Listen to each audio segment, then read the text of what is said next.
चलिए आज हम लोग कुछ क्वेश्चन को डिस्कस करने वाले हैं। जो क्वेश्चंस हैं 23 जनवरी को जो एनटीपीसी का एग्ज़ाम हुआ है उसके सेकंड सिटिंग के क्वेश्चंस हैं और इसके लगभग 80 से 90 क्वेश्चंस हमारे पास कलेक्शन किए हुए हैं जिनका हम लोग डिस्कस करने वाले हैं। और टॉपिक वाइज हमने आपके लिए क्वेश्चंस को हमने अरेंज किया है कि किस टॉपिक से कितने कितने सवाल पूछे गए हैं, जैसे हिस्ट्री हो, पॉलिटी हो, चाहे इकोनॉमिक्स हो, साइंस के पोर्शन में बायोलॉजी हो, फिजिक्स हो, जहाँ से कितने सवाल कहाँ से कितने कितने सवाल पूछे गए हैं। तो चलिए हम लोग शुरू करते हैं। सबसे पहले देखते हैं हम लोग हिस्ट्री पोर्शन से कितने सवाल पूछे गए। तो हिस्ट्री से सवाल हमारे पूछे गए हैं, 5 सवाल पूछे गए हैं, जिनमें से पहला सवाल हमारा क्या था कि चंपारण सत्याग्रह के लिए गांधी जी को बुलाने में अहम भूमिका किसने निभाई थी। तो ऐसा आप लोग जानते होंगे कि इसका सही आंसर, राइट आंसर क्या हो जाएगा, राजकुमार शुक्ला। उसके बाद नेक्स्ट क्वेश्चन है कि 1857 की क्रांति के बाद बहादुर शाह जफर को गिरफ्तार कर कहां भेजा गया था। तो हम सभी लोग जानते हैं कि इनको भेजा गया था कहां, रंगून। और रंगून कहां है, तो वर्मा में है। तो ऑप्शन के हिसाब से हमारा आंसर क्या हो जाएगा, वर्मा हो जाएगा, क्योंकि ऑप्शन में रंगून नहीं दिया हुआ था। उसके बाद तीसरा क्वेश्चन आता है कि हैदराबाद स्थित चार मीनार का निर्माण किसने करवाया था। तो आंसर इसका क्या हो जाएगा, कुली कुतुब शाह ने करवाया था। उसके बाद था कि भुक्ति, भोग और 2 वर्ड्स यहाँ पे थे जो मुझे याद नहीं आ रहा है। उसके बाद है किस साम्राज्य में एक प्रशासनिक इकाई थी। तो आंसर इसका क्या हो जाएगा, गुप्त साम्राज्य। उसके बाद नेक्स्ट क्वेश्चन है कि दिल्ली सल्तनत पर बलबन ने कितने समय तक शासन किया था। तो इन्होंने शासन किया था 1266 से लेकर 1286 ईस्वी तक। तो ये 5 क्वेश्चन जो हिस्ट्री से पूछे गए थे, हिस्ट्री पोर्शन से। उसके बाद इकोनॉमिक्स के एक सवाल थे जो मुझे ठीक ठीक याद नहीं आ रहा है, तो सिर्फ ये जान लें कि इकोनॉमिक्स से जो है 1 सवाल पूछे गए थे। उसके बाद हम लोग पॉलिटी पे आते हैं। तो पॉलिटी से जो है 4 सवाल पूछे गए थे। तो उनमें पहला क्वेश्चन था ये कि भारतीय संघ के कार्यपालिका का वास्तविक प्रमुख कौन होता है। तो पहला ऑप्शन था हमारा राष्ट्रपति, बी और सी में कुछ ऑप्शन था, वो डाटा मुझे याद नहीं आ रहा है, और डी में था प्रधानमंत्री। तो इसका आंसर क्या हो जाएगा, राष्ट्रपति। उसके बाद नेक्स्ट क्वेश्चन है कि भारत की संप्रभुता, एकता और अखंडता को बनाए रखना डैश है। ऑप्शन ए सैनिक का कर्तव्य, ऑप्शन बी में भी था नागरिकों की स्वेच्छा, और सी नंबर में था मूल कर्तव्य, और डी नंबर में था मौलिक अधिकार। तो इसका आंसर क्या आ जाएगा, मूल कर्तव्य। उसके बाद नेक्स्ट क्वेश्चन पे आते हैं कि नगर पालिका सदस्य निर्वाचित होने के लिए, यहाँ पे लिए छूट गया है, तो निर्वाचित होने के लिए न्यूनतम आयु कितनी है, होने की न्यूनतम आयु क्या है। तो इसका आंसर क्या हो जाएगा, इसका आंसर हो जाएगा हमारा 21 वर्ष। उसके बाद नेक्स्ट क्वेश्चन है कि साइमन कमीशन का विरोध क्यों किया गया था। तो इसका आंसर क्या हो जाएगा, इसमें से कोई भी सदस्य भारतीय नहीं थे। चलिए अब नेक्स्ट पोर्शन हम लोग देखते हैं ज्योग्राफी से कितना क्वेश्चन आया हुआ था। ज्योग्राफी में सबसे पहला सवाल हमारा था कि पंपास, सवाना, प्रेरी निम्न में से क्या है। तो आंसर इसका था कि ऑप्शन के हिसाब से इसका आंसर क्या हो जाएगा, घास का मैदान। उसके बाद नेक्स्ट क्वेश्चन था कि घूमर कहाँ का लोक नृत्य है। तो ऑप्शन में था राजस्थान, उत्तर प्रदेश, सी और डी में था गुजरात। तो इसका आंसर क्या हो जाएगा, राजस्थान। नेक्स्ट क्वेश्चन था कि स्वतंत्रता प्राप्ति के बाद किस नदी पर भारत का पहला बांध बनवाया गया था। हम लोग जानते हैं किस नदी पे, दामोदर नदी पर बनवाया गया था। उसके बाद 2011 की जनगणना के अनुसार केंद्र शासित प्रदेश को छोड़कर किस राज्य का जनसंख्या घनत्व सर्वाधिक है। तो आंसर हमारा क्या हो जाएगा, बिहार, लगभग 1106 है इसका। उसके बाद नेक्स्ट क्वेश्चन है निम्नलिखित में से कौन सा बांध नर्मदा नदी पर स्थित है। तो आंसर क्या हो जाएगा इसका, सरदार सरोवर बांध। उसके बाद कथकली किस राज्य का लोक नृत्य है, तो केरल का। तो ज्योग्राफी से हम लोग देख लेते हैं कि 1 2 3 4 5 लगभग 6 सवाल ज्योग्राफी से आए हुए थे।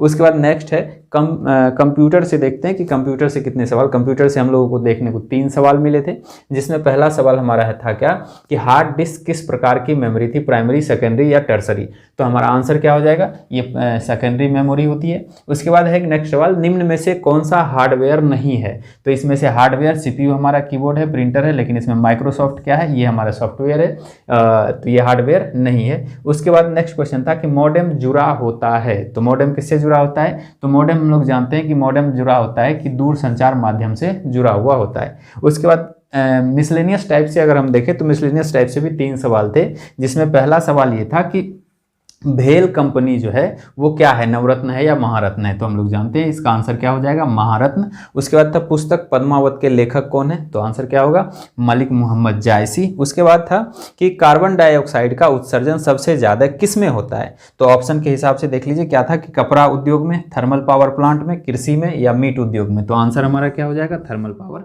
अब हम लोग साइंस के पोर्शन से देखते हैं कि साइंस के पोर्शन से कहाँ कहाँ से सवाल पूछे गए। तो साइंस के पोर्शन में फिजिक्स और बायो से सवाल पूछे गए थे, केमिस्ट्री से इसमें एक भी सवाल नहीं था। तो चलिए देखते हैं। फिजिक्स का पहला सवाल था कि ध्वनि अगर किसी ठोस माध्यम से गैसीय माध्यम में जाता है तो उसकी गति क्या होती है, बढ़ जाती है या घट जाती है? तुम लोग जानते हैं उसकी गति क्या होगी, घट जाती है। तो उसके बाद नेक्स्ट क्वेश्चन है कि प्रत्यावर्ती धारा को दृष्ट धारा में बदलने की युक्ति क्या कहलाती है? तो ऑप्शन था रेक्टिफायर था, कैपेसिटर था, संधारित्र, इस तरह से 4 ऑप्शन थे। तो इसका आंसर क्या हो जाएगा, रेक्टिफायर। उसके बाद क्या था कि ऑटोमोबाइल वाहनों में उसकी गति मापने वाले यंत्र को क्या कहते हैं? तो उसके गति को मापने वाले यंत्र को क्या कहते हैं, स्पीडोमीटर कहते हैं। जबकि दूरी को मापने वाले यंत्र को क्या कहते हैं, तो ओडोमीटर कहते हैं। जो गाड़ी चलती है तो उसमें जो दूरी मापा जाता है वो ओडोमीटर उसको कहते हैं, और जो गति मापता है उसको क्या कहते हैं, स्पीडोमीटर कहते हैं। उसके बाद नेक्स्ट क्वेश्चन, बायोलॉजी से हमारे 3 क्वेश्चन थे। तो बायोलॉजी में हमारा क्वेश्चन था कि निम्न में से किसे कोशिका के अंदर का ऊर्जा गृह कहा जाता है? तो ऑप्शन था राइबोसोम, माइटोकॉन्ड्रिया, कोशिका द्रव्य, और भी था कुछ ऑप्शन। तो इसका आंसर क्या हो जाएगा, माइटोकॉन्ड्रिया। उसके बाद था कि आरबीसी, डब्ल्यूबीसी, प्लेटलेट्स रक्त के किस भाग में पाया जाता है? तो हम लोग जानते हैं कि रक्त में जो होता है 2 पार्ट में हम लोग डिवाइड करते हैं। एक को कहते हैं प्लाज्मा और दूसरा होता है ब्लड सेल। तो ब्लड सेल का जो ये 3 पार्ट होता है, ये हमारा ब्लड सेल का पार्ट होता है, डब्ल्यूबीसी, आरबीसी और प्लेटलेट्स, ये ब्लड सेल का पार्ट होता है। लेकिन ऑप्शन में इस तरह से कुछ ऑप्शन नहीं मिला, तो ऑप्शन के हिसाब से मे भी आंसर वहाँ पे होना चाहिए क्या, कि प्लाज्मा आंसर हो जाना चाहिए। इसके बाद नेक्स्ट क्वेश्चन है कि इनमें से कौन सा विषाणु जनित रोग नहीं है, लिखा गया है विषाणु जनित रोग नहीं है।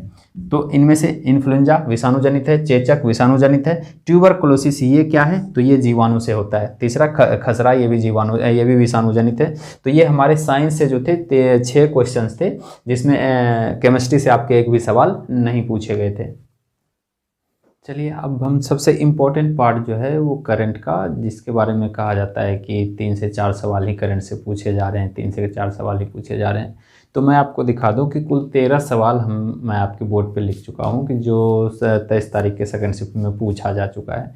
तो एक अनुमान मैं बता सकता हूं आपको कि तकरीबन 15 सवाल के आसपास जो हैं वो करंट से केवल पूछे जा रहे हैं। तो चलिए हम लोग देखते हैं कि करंट से सवाल कौन कौन से पूछे गए थे।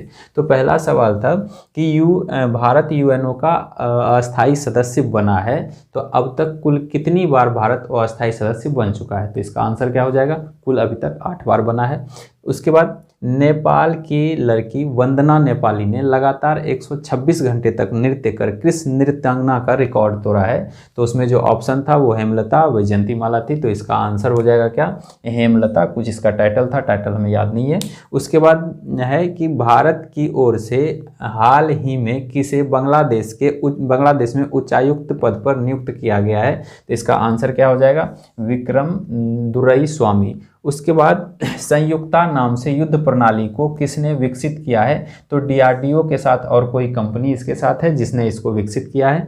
उसके बाद है कि सौभाग्य योजना का संबंध किससे है? तो इसके जो ऑप्शन थे वो घर घर बिजली पहुंचाना, गरीब नागरिक या आदिवासी बच्चों को शिक्षित करना। सी नंबर ऑप्शन था कि जन्म के समय मातृ तथा शिशु मृत्यु दर को कम करना। तो इसका आंसर क्या हो जाएगा, इसका आंसर हो जाएगा हर घर बिजली पहुंचाना। उसके बाद सवाल था कि भारत को रेलवे क्रॉसिंग से मुक्त बनाने के लिए तथा अंडर ब्रिज निर्माण के लिए भारत सरकार ने कौन सी योजना चलाई है? तो इसका आंसर क्या होगा, आंसर होगा सेतु भारतम योजना। उसके बाद हम देखें नेक्स्ट सवाल कि भारतीय अंतरिक्ष स्टेशन को पृथ्वी सतह से कितनी दूरी पर स्थापित किया गया? इसी तरह के कुछ क्वेश्चन थे जिसके ऑप्शन मुझे याद नहीं आ रहे हैं। तो नेक्स्ट सवाल हम लोग देखते हैं कि यहाँ पे किसी मिसाइल का नाम दिया हुआ था और उसके बारे में पूछा गया है कि इसकी मारक क्षमता कितनी थी। तो इसकी मारक क्षमता ऑप्शन से या 1000, 500, 400 या 1000। तो ये इस क्वेश्चन का आंसर भी मैं नहीं बता सकता क्योंकि इसका जो इस मिसाइल का नाम मुझे एग्जैक्ट याद नहीं है। उसके बाद नेक्स्ट क्वेश्चन कि तैरता हुआ विद्यालय, यहाँ पे नहीं लिखाया है, विद्यालय कहाँ खोला गया है, तो इसका आंसर क्या होगा, मणिपुर में खोला गया है। उसके बाद चश्मा 3 पावर प्लांट कहाँ पर खोला गया है, तो इसका आंसर क्या होगा, पाकिस्तान में। ऑप्शन था पाकिस्तान, भारत, बांग्लादेश और अफगानिस्तान।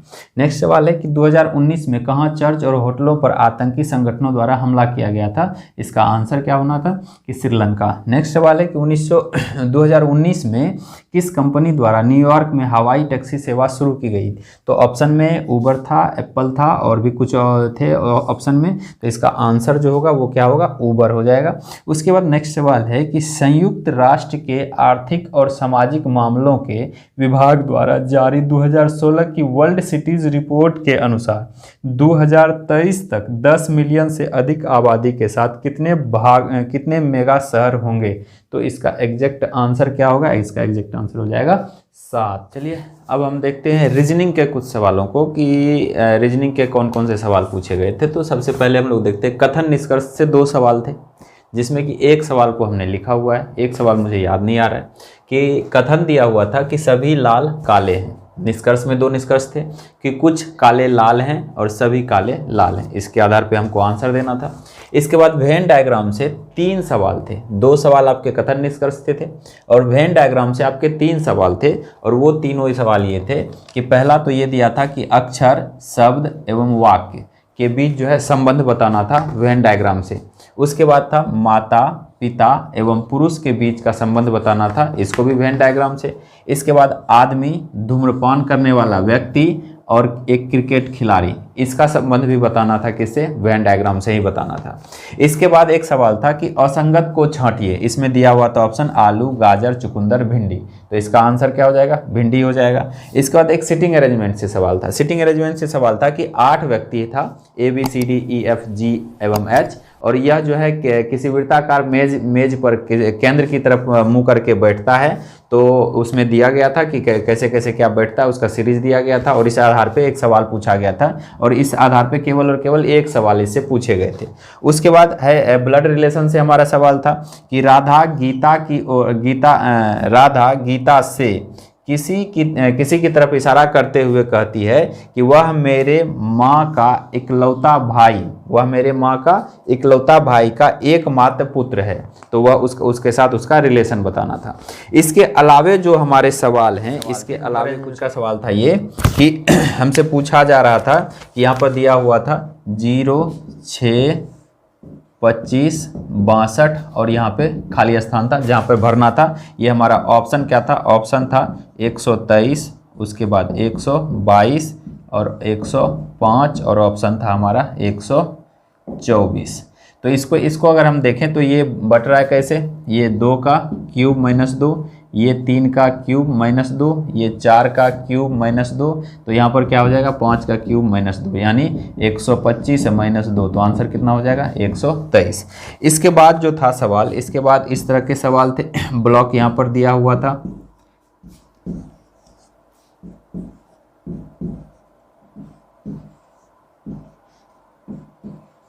और यहाँ पर दिया हुआ था 2, 4, यहाँ पर था 6, यहाँ पर था 2, 6, यहाँ 8 और यहाँ 10 दिया हुआ था, और यहाँ पे बताना था कि क्या होगा। इसके ऑप्शंस भी थे हमारे पास।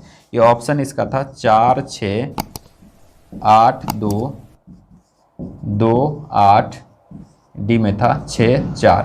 तो यहाँ पर अगर हम देखें तो यहाँ पे क्या है कि 2, 2 एक साइड क्या कर रहा है, फिक्स रख रहा है, इस साइड 2 ही रहेगा, तो यहाँ पर क्या आ जाएगा 2 ही हो जाएगा। ये 4, 2, 6, यहाँ पे क्या हो जाएगा 8 हो जाएगा, 8, 2, 10, तो इसका आंसर क्या हो जाएगा 2 और 8। इसी तरह से और अगर सवाल देखें तो राज्य और राजधानी दिया गया था, और इसके साथ में पूछ रहा था कि छत्तीसगढ़ दिया गया था, और इधर हमको पूछना था, इधर कोई राज था और उसकी राजधानी दी गई थी, और इस इधर बराबर में हमको पूछना था छत्तीसगढ़, और इधर यहाँ पे ब्लैंक पे भरना था कि क्या होगा। तो यहाँ पर हम लोग जानते हैं क्या हो जाएगा, रायपुर हो जाएगा। उसके बाद और कुछ सवाल थे इसके कि जैसे यहाँ पर 168 दिया गया था, ये था 3, 5, 1, 7, फिर दूसरा कॉलम भरा हुआ था कि यहाँ पर था 240, ये था 8 और कुछ था, और यहाँ पे खाली स्थान था जो यहाँ इधर 0 था, इधर 1 था और इधर 5 था और इधर क्या था वो ध्यान में नहीं है। और यहाँ पे हमको पूछ रहा था कि यहाँ पर क्या होगा। इसी तरह से फिर नंबर अरेंजमेंट से ही सवाल थे। एक तो था कि 3 कॉलम में सवाल दिया गया था इस तरह से, और इसी नंबर रेंज में एक था 4 कॉलम का सवाल, कि जहां से 4 कॉलम दिए गए थे और इसमें नंबर भर के पूछ रहा था। तो टोटल अगर हम देखें तो टोटल का टोटल हमारे पास 18 क्वेश्चन जो हैं वो रीजनिंग के हमारे पास अवेलेबल हैं।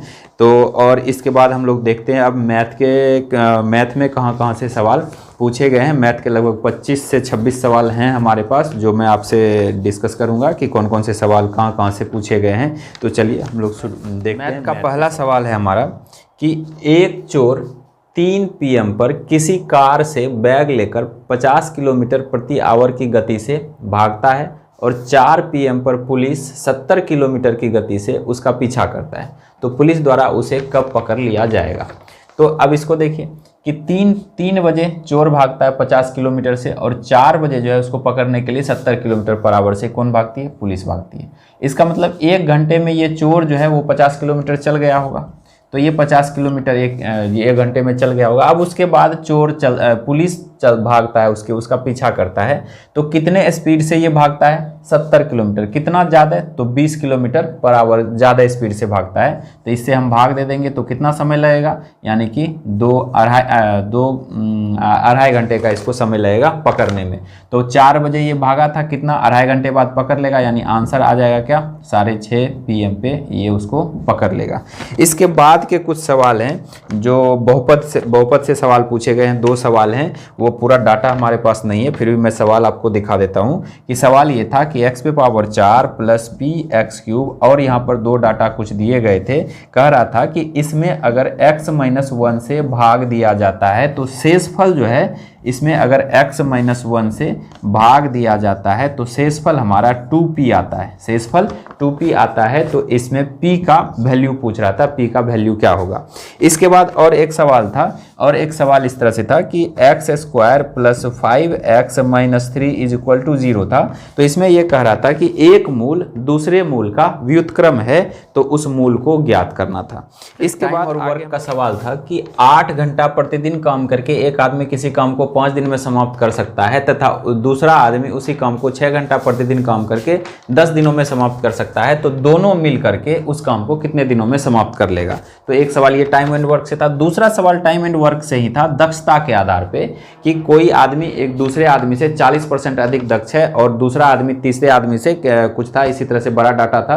तो 2 सवाल जो है हमारे पूछे गए थे। कहाँ से? तो 2 सवाल टाइम एंड वर्क से पूछे गए थे। और इसके बाद हमारा कुछ सवाल है जो टाइम एंड डिस्टेंस का सवाल है। टाइम एंड डिस्टेंस से सवाल ये पूछा गया था कि एक व्यक्ति कुछ दूरी साइकिल से कुछ किलोमीटर दिया गया था कि उसकी चाल दी गई थी 4 या 5 किलोमीटर पर आवर की चाल दी गई थी गति से, तथा कुछ दूरी पैदल जो होता है 3 किलोमीटर पर आवर की गति से चलता है। कुल 40 किलोमीटर की दूरी 7 घंटे में तय करता है, तो वह साइकिल से कितना समय चला था। तो ये टाइम एंड डिस्टेंस से सवाल था।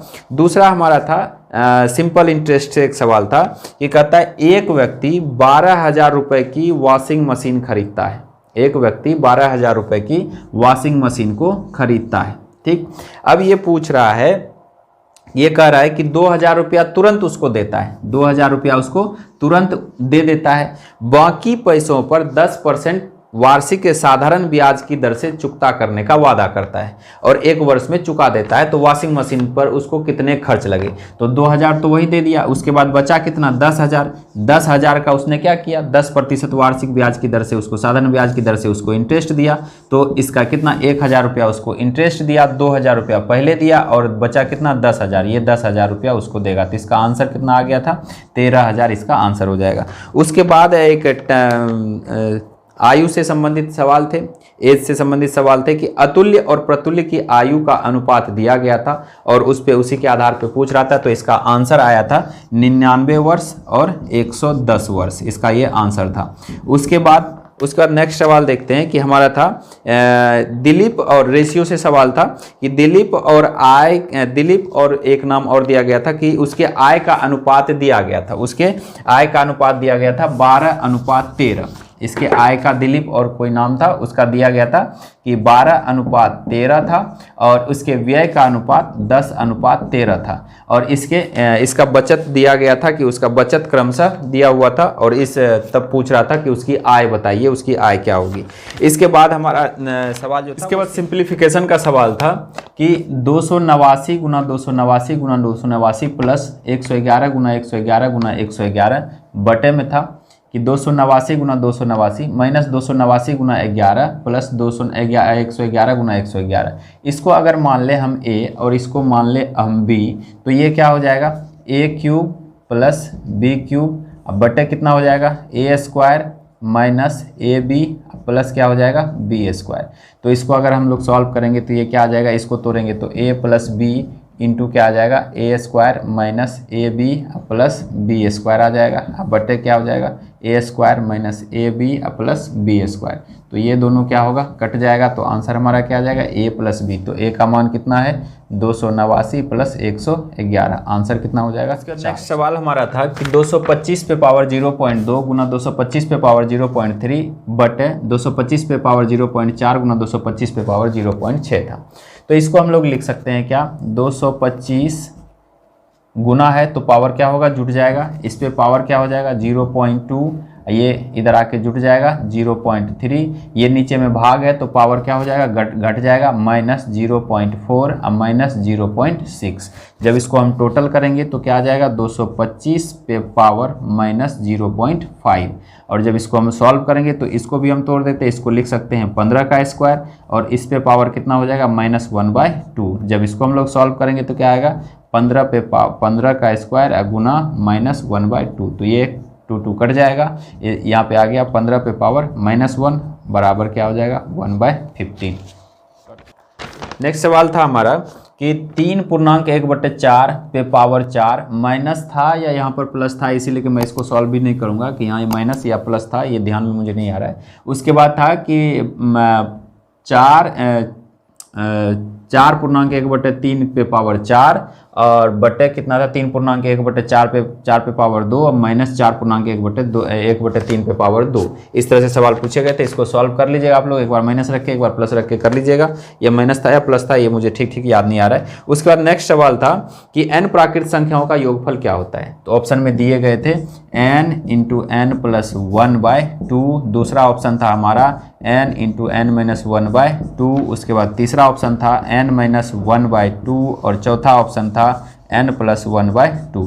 तो इसका आंसर क्या हो जाएगा n × n + 1/2। इसके बाद नेक्स्ट क्वेश्चन को हम लोग देखें तो नेक्स्ट क्वेश्चन क्या था कि किसी समांतर चतुर्भुज, कोई समांतर चतुर्भुज है और उसके आसन्न भुजाएं जो है वो दी गई है 3a और 4a। ये मैं फिगर बना देता हूँ, आप लोग सवाल को सॉल्व कर लीजिएगा। ये कोई समांतर चतुर्भुज है जिसकी आसन्न भुजाएं, यानी ये अगर 3a है तो ये कितना दिया हुआ है 4a दिया हुआ है। कह रहा है इस दोनों के बीच का कोण जो है वो कितना है 60 डिग्री का है। तो इसका कहता है किसी एक विकर्ण की लंबाई को बताइए, किसी एक विकर्ण की लंबाई बताना है। इसके बाद नेक्स्ट सवाल था कि घन के कुल पृष्ठीय क्षेत्रफल, घन का जो कुल पृष्ठीय क्षेत्रफल है वो दिया हुआ था 1024 वर्ग मीटर दिया हुआ था। ये एग्जैक्ट हमको डाटा थोड़ा सा मिसिंग हो रहा है, इसलिए कि हो सकता है सवाल का आंसर नहीं आए, लेकिन सवाल इसी तरह से था कि घन का कुल पृष्ठीय क्षेत्रफल दिया गया था और इसका आयतन पूछ रहा था कि इसका वॉल्यूम क्या होगा। इसके बाद नेक्स्ट सवाल था हमारा क्या, नेक्स्ट सवाल था कि 32 रुपए में 30 वस्तु बेचने पर, कितना 32 रुपए में 30 वस्तु को बेचने पर एक दुकानदार को 10% की हानि होती है और अगर उसको 20% का लाभ कमाना है तो 28 रुपए में कितना वस्तु उसको बेचना है। तो इसको कितना वस्तु देखते हैं, दिया था त्रिभुज, 2 समरूप त्रिभुज हैं, इसके क्षेत्रफल का अनुपात दिया गया था कितना 16:36 इसका दिया गया था और पूछ रहा था इसके भुजाओं का अनुपात क्या होगा। तो सीधा सा बात है, इसका अंडर रूट करेंगे हम तो अंतर क्या आ जाएगा 4:6 आ जाएगा, इसका आंसर आ जाएगा। इसके बाद का जो सवाल था वो a बराबर कुछ दिया हुआ था, b बराबर -2 दिया था और c बराबर -5 दिया था और a³ + b³ + c³ का मान पूछ रहा था। इसके बाद जो हमारे ट्रिगोनोमेट्री से सवाल थे, ट्रिगोनोमेट्री से 2 सवाल थे। ट्रिगोनोमेट्री से जो पहला सवाल था वो क्या था 5 sin 30 degree plus 3 cos 60 degree plus दिया हुआ था 10 180 डिग्री का वैल्यू पूछ रहा था कितना होगा। इसके बाद हमारा था कि कि टेन थीटा का मान दिया गया था, टेन थीटा का मान दिया गया था और इसके बाद जो है किसी दूसरे वैल्यू का मान पूछ रहा था। तो ये था 2 सवाल ट्रिगोनोमेट्री से था। और इसके बाद एक डाटा DI का सवाल था। DI का सवाल जो डाटा मैं सिर्फ आपको बता देता हूँ। और ये सबसे बड़ी बात ये है कि ये DI से 5 सवाल पूछे गए थे, एक ही डाटा से 5 सवाल पूछे गए थे। और ये डाटा था किसी 4 कंपनी के 5 वर्षों का डाटा दिया गया था कोयला उत्पादन का। कोई 4 कंपनी थी और इस 4 कंपनी का नाम दिया गया था A, B, C और D। ये कोई 4 कंपनी थी और इसके 5 वर्षों का डाटा दिया गया था। वो था 2014, 2015, 2016, 2017 और 2018। ये 5 वर्षों का इसका डाटा दिया गया था। और इस डाटा पे जो है कोयले उत्पादन के आधार पे, ये कोयला उत्पादन का ये 4 कंपनी है जिसके डाटा 5 साल का डाटा दिया गया था और इसी पे टोटल 5 सवाल पूछे गए थे। तो इस तरह से अगर हम देखें तो हमारे पास जो है टोटल लगभग 80 से ऊपर सवाल हैं, 80 प्लस सवाल हैं। 90 के पास तो नहीं होगा, लेकिन 80 से प्लस सवाल हमारे पास हैं जो आ गए हैं। तो इस आधार पर आप लोग देख सकते हैं कि ये 3rd फेज़ का जो एग्ज़ाम है और 2nd फेज़ के जो भी एग्ज़ाम हुए हैं और यूट्यूब पर जो भी जितने भी सारे क्वेश्चंस हैं, तो उसके आधार पे देख सकते हैं कि क्या क्या चेंजेस इसमें आए हैं और 3rd फेज में क्या चेंजेस आ सकते हैं। धन्यवाद।